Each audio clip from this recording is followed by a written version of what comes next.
The life and sad ending of Jeanette MacDonald. Jeanette MacDonald was born Jeanette Anna MacDonald on June 18, 1903, in Philadelphia, Pennsylvania, U.S. MacDonald was the only daughter in the family that had inherited both her father's red hair and blue-green eyes, although she often admired her sister's beauty, such as Blossom's dimples and her eldest sister Elsie's blonde hair and blue eyes. A recurrent issue throughout MacDonald's career was her health. Her handwritten letter from August 1929 indicates that MacDonald, age 26, had recently suffered a heart attack. Life going through the years will be nostalgia, maybe it will be buried, and maybe it will be color. In this world, everyone wants to have a perfect personal story, which means that trying to sweat the youthful enthusiasm is extremely great. Have you ever burned yourself into the fire of passion? The girl mentioned today did it spectacularly. The nostalgia of what was old, that might be something happy and smiling to remember. First of all, this girl's love line. MacDonald met Jack Omise at a party during her appearance in Tangerine. He was an architecture student at New York University and the son of a successful bottle manufacturer. She and Omise became engaged a year later, but their future plans and aspirations forced them to go their separate ways, as well as the sudden death of MacDonald's father. MacDonald next dated Irving Stone from around 1926 to 1928. They met when she was touring in Chicago in the Magic Ring. Stone, who lived in Milwaukee, was the nephew of the founder of the Wisconsin-Boston store and worked in the family business. Few details were known of Stone's romance with MacDonald until the discovery of hundreds of pages of handwritten love letters she wrote to him that were found in his apartment after his death. MacDonald later dated a Wall Street rep named Robert Ritchie. They traveled with MacDonald's family to Hollywood, and he became a press agent for MGM. Rumors circulated that they were engaged and/or secretly married since Ritchie was by MacDonald's side during her European tour and they lived together, MacDonald even signing her return address as Jar and referring to him as her darling husband. Despite his family claiming that he was married to MacDonald but it was annulled in 1935, Ritchie never confirmed. He was later relocated to Europe as an MGM representative, becoming responsible for recruiting Greer Garson, Hedy Lamarr, and Louise Rayner. MacDonald married Jean Raymond in 1937. She met him at a Hollywood party 2 years earlier at Rosika Dali's home. MacDonald agreed to a date, as long as it was at her family's dinner table. Her career begins to be counted as follows. In 1920, she appeared in 2 musicals, Jerome Kern's Night Boat as a chorus replacement, and Irene on the Road as the second female lead. Future film star Irene Dunne played the title role during part of the tour, and Helen Shipman played the title role during the other part of the tour.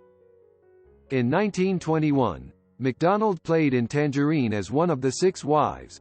In 1922, she was a featured singer in the Greenwich Village Revue Fantastic Fricassee, for which good press notices brought her a role in The Magic Ring the next year. MacDonald played the second female lead in this long-running musical which starred Mitzi Hahos. In 1925, MacDonald again had the second female lead opposite Queenie Smith in Tiptoes, a George Gershwin hit show. The following year, 1926, found MacDonald still in a second female lead in Bubblin' Over, a musical version of Brewster's Millions. She finally landed a starring role in Yes, Yes, Yvette in 1927. MacDonald also played the lead in her next 2 plays, Sunny Days in 1928. Her last play was Boom Boom in 1929, with her name above the title. The cast included young Archie Leach, who would later become Cary Grant. MacDonald's extensive radio career may have begun on a 1929 radio broadcast of The Public's Hour. She was on the Academy Awards ceremony broadcast in 1931. In 1931, Don't Bet on Women was a non-musical drawing room comedy in which a playboy bet his happily married friend that he can seduce his friend's wife. Annabelle's Affairs was a farce, with MacDonald as a sophisticated New York playgirl who does not recognize her own minor husband, played by Victor McLaglen, when he turns up 5 years later. Although highly praised by reviewers at the time, only one reel of this film survives. In 1933, MacDonald left again for Europe, and while they're signed with Metro-Goldwyn-Mayer. Her first MGM film was The Cat and the Fiddle, based on the Jerome Kern Broadway hit. Her co-star was Ramon Navarro. Naughty Marietta, directed by W.S. Van Dyke, was MacDonald's first film in which she teamed with newcomer baritone Nelson Eddy. Victor Herbert's 1910 score, with songs like Aw, Sweet Mystery of Life, I Am Falling in Love with Someone, Neath the Southern Moon, Tramp, Tramp, Tramp, an Italian street song, enjoyed renewed popularity. The film won an Oscar for sound recording and received an Oscar nomination for Best Picture. It was voted one of the 10 best pictures of 1935 by the New York Film Critics, was awarded the Photoplay Gold Medal Award as Best Picture of 1935, and in 2004 was elected to the National Film Registry. MacDonald earned gold records for Aw, Sweet Mystery of Life and Italian Street Song. The following year, MacDonald starred in 2 of the highest-grossing films of that year. The Firefly was MacDonald's first solo starring film at MGM with her name alone above the title. Rudolf Frimmel's 1912 stage score was borrowed, and a new song, The Donkey Serenade, added, adapted from Frimmel's chanson piano piece. MacDonald and Eddy played a husband and wife Broadway musical comedy team who are offered a Hollywood contract. Sweethearts won the Photoplay Gold Medal Award as Best Picture of the Year. MacDonald sang Spring Is Here and the title song. It was the final film made by the team of MacDonald and Eddy. After a falling out with Mayer, Eddy bought out his MGM contract and went to Universal, where he signed a $1 million, 2-picture deal. MacDonald remained for one last film, Cairo, a cheaply budgeted spy comedy co-starring Robert Young as a reporter and Ethel Waters as a maid, whom MacDonald personally requested. Within 1 year, beginning in 1942, L.B. MacDonald made her opera debut singing Juliet in Gounod's Romeo et Juliet in Montreal at His Majesty's Theatre on May 8, 1943. She quickly repeated the role in Quebec City, Ottawa, Toronto and Windsor. Her U.S. debut with the Chicago Opera Company was in the same role. She also sang Marguerite in Gounod's Faust with the Chicago Opera. In the summer of 1945, she appeared with the Cincinnati Opera as Juliet in 2 performances of Romeo et Juliet and 1 as Marguerite in Faust. That November, she did 2 more performances of Romeo et Juliet and 1 of Faust in Chicago. On December 12, 1951, she did 1 performance of Faust with the Philadelphia Civic Grand Opera Company at the Academy of Music. MacDonald appeared on early TV, most frequently as a singing guest star. She sang on The Voice of Firestone on November 13, 1950. On November 12, 1952, she was the subject of Ralph Edwards' This Is Your Life. Mayer released his 4 highest-paid actresses from their MGM contracts: Norma Shearer, Joan Crawford, Greta Garbo, and Jeanette MacDonald. Of those 4 stars, MacDonald was the only one whom Mayer would rehire. She returned to MGM after 5 years off the screen for 2 films. 3 Daring Daughters co-starred Jose Iturbi as her love interest. MacDonald plays a divorcee whose lively daughters keep trying to get her back with her ex, but she has secretly remarried. The song The Dicky Bird made the hit Parade. The Sun Comes Up teamed MacDonald with Lassie in an adaptation of a short story by Marjorie Kinnan Rawlings. MacDonald played a widow who has lost her son but warms to orphan Claude Jarman Jr. It would prove to be her final film.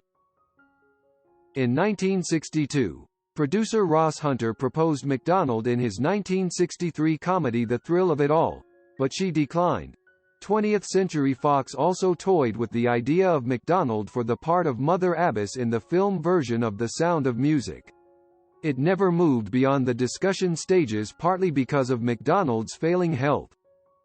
An annual poll of film exhibitors listed MacDonald as one of the top 10 box office's draws of 1936, and many of her films were among the top 20 moneymakers of the years they were released. In addition, MacDonald was one of the top 10 box office attractions in Great Britain from 1937 to 1942.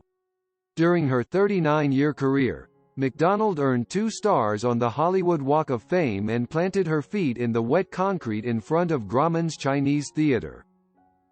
In the mid to 1950s, MacDonald toured in summer stock productions of Bittersweet and The King and Me. She opened in Bittersweet at the Iroquois Amphitheater, Louisville, Kentucky, on July 19, 1954. Her production of The King and I opened on August 20, 1956, at the Starlight Theater. While performing there, she collapsed.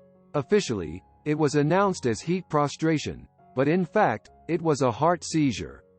She began limiting her appearances, and a reprisal of Bittersweet in 1959 was her last professional stage appearance. What follows is a sadness that we silently cry in our hearts. She suffered from stage fright throughout her life to the point that her therapist told her to imagine that all of the members of the audience were lettuce. Due to her heart condition, she could not carry a pregnancy to term. She had blackouts and fainting spells, became stressed to the point of not being able to eat, and was frequently in and out of hospitals and trying different treatments, which only worked for a limited time. A few years before her death, MacDonald became a religious scientist. Her illnesses would not allow her to perform early morning filming shoots, much to her colleagues' annoyance. Despite the surgery, MacDonald became ill with pleurisy the week after and was in Houston Methodist Hospital for over a month. In December 1964, her condition worsened and she was rushed to UCLA Medical Center. MacDonald died at the Houston Methodist Hospital from heart failure on January 14, 1965, with Raymond by her hospital bed. 2 years before, she had been assigned Dr. Michael DeBakey, who had recently operated successfully on the Duke of Windsor, in the hope that he could save her.